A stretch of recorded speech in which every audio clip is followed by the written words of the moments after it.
Shumë për kohën. Kalojmë në Shkodër. Me Teodor Gjergën për ditur nëse demokratët e Shkodrës janë drejtuar drejt kutive të votimit për të rikonfirmuar në detyrë zotin Berisha. Teodor.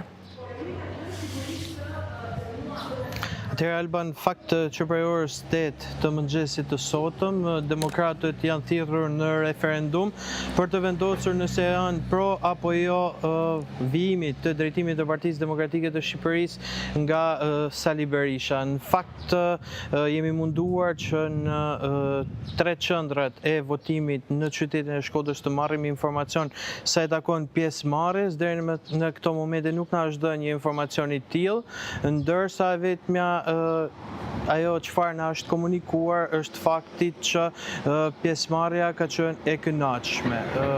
Pasmije ndodhet edhe selia Partisë Demokratike këtu në Shkodër, ku janë të vendosur edhe 2 qendra të votimit, ku kemi raportuar që nga mëngjesi i ditës së sotme se takon pikërisht procesit të referendumit dhe për hir të vërtetës ka pasur persona pjesëmarrës, por jo me ndonjë fluks për ta cilësuar të mall apo le të themi dyndje për të marrë pjesë në këtë proces të referendumi.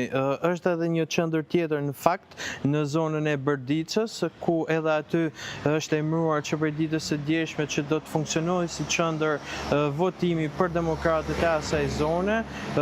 Nuk kemi as aty informacion se e takon pjesëmarrjes, por pritet që menjëherë pas përfundimit të këtij procesi në Shkodër të mbyllen qendrat e votimit dhe menjëherë në këto qendra të nis edhe procesi i numërimit, ku pritet që të kemi edhe një rezultat të shpejtë se takon pjesëmarrjes, por dhe nëse Berisha ka marrë në thojza pëlqimin e demokratëve për të drejtuar Partinë Demokratike. Alba.